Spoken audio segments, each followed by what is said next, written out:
नमस्कार। स्वागत है आप सभी का एक बार फिर से मेरे YouTube चैनल पर। मेरा आज का विषय रहने वाला है वृश्चिक लग्न वृश्चिक राशि वाले कौन सा रत्न धारण कर सकते हैं जिनको धारण करने से उनके जीवन में तरक्की हो, भाग्योन्नति हो, व्यवसाय में, शिक्षा में उनको लाभ मिले। तो शुरुआत करते हैं नव ग्रहों में सबसे पहले सूर्य के बारे में कि क्या सूर्य का रत्न आप धारण कर सकते हैं या नहीं। सूर्य आपकी कुंडली के अंदर दशमेश है, कर्म भाव को संभालने वाला एक ग्रह है।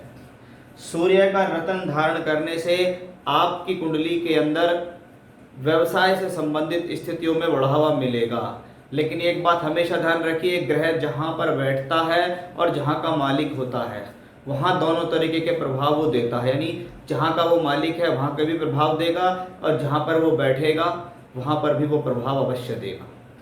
उसकी दृष्टियां जो होंगी वो भी प्रभाव अवश्य देंगी।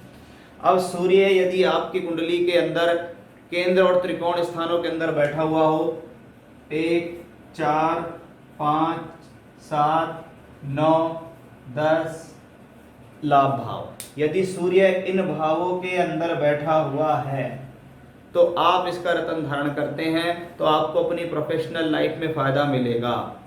तीसरे घर में, छठे में, 8वें में और 12वें घर में अगर आप इसका रत्न धारण करेंगे तो हो सकता है थोड़े समय के लिए आपको प्रोफेशनली फायदा दे दे, लेकिन आपको कहीं ना कहीं हेल्थ इश्यूज दे देगा और आपके जीवन में समस्या को बढ़ा देगा। तो इसलिए आप सूर्य का जो रत्न है वो सिर्फ इन ही स्थितियों में यहाँ धारण कर सकते हैं। अब बात करते हैं हम चंद्रमा की कि चंद्रमा आपकी कुंडली के अंदर भाग्येश है, भाग्य को बढ़ाने वाला ग्रह है।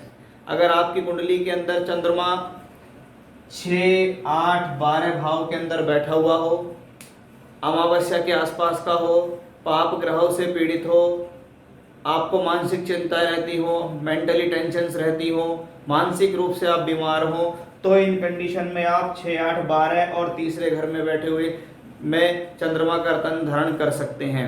अदरवाइज चंद्रमा अगर नॉर्मल इन भावों के अंदर बैठे तो आप इसका रत्न बिल्कुल भी धारण ना करें। हाँ, चंद्रमा आपकी कुंडली में दशम, एकादश, लग्न, चतुर्थ, पंचम एवं सप्तम भाव में अगर बैठा हुआ हो तो आप इसका चंद्रमा का रत्न, मोती रत्न अवश्य धारण कर सकते हैं।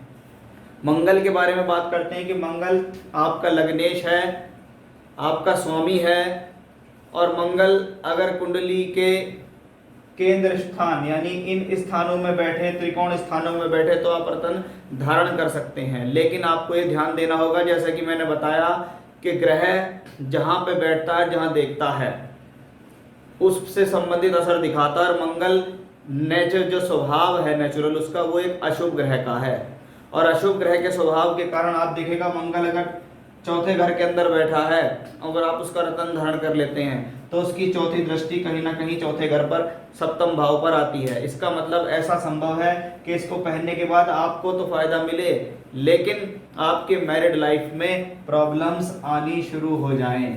तो थोड़ा सा इसके लिए संभाल कर रत्न आपको यहाँ पहनना है। मैं ये कहूँगा कि लगन में बैठे तो पहने, पंचम भाव में पहन सकते हैं, दशम में पहन सकते हैं, यहाँ नहीं पहनना है क्योंकि यहाँ ये ग्रह जाकर नीच का हो जाता है।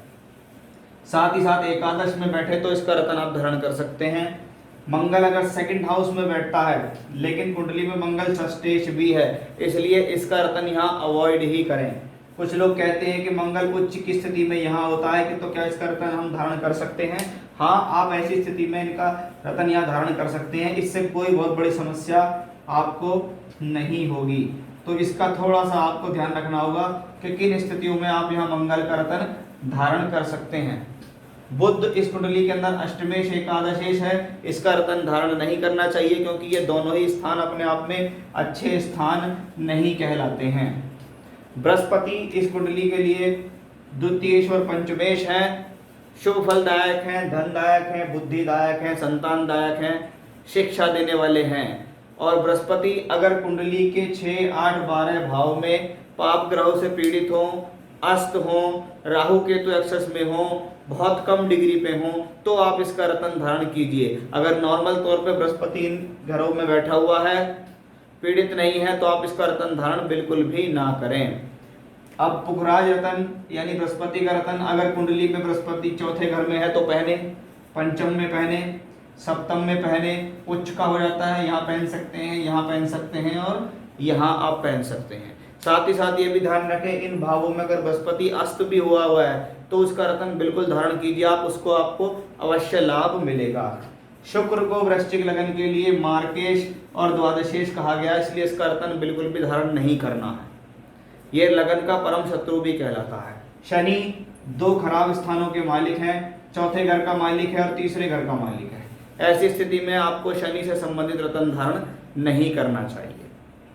तो किन किन रत्नों को आपको धारण करना चाहिए, क्यों धारण करना चाहिए, उसके बारे में मैंने आपको यहाँ बताया है। राहु केतु से संबंधित रत्न कि मैं किसी भी व्यक्ति विशेष को कोई सलाह नहीं देता हूं, क्योंकि ये राक्षसी ग्रह हैं, इनका अपना कोई अस्तित्व नहीं है, इनकी अपनी कोई राशि नहीं है, इसलिए इन ग्रहों के रत्न आपको नहीं पहनने चाहिए।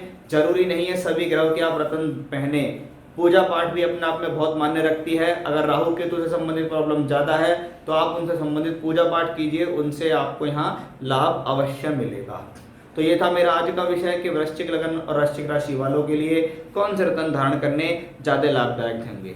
अगले भाग में मैं आपको बताऊंगा धनु लगन धनु राशि वालों के लिए कौन से रत्न पहनना लाभदायक होगा। तो बने रहिएगा मेरे साथ। नमस्कार।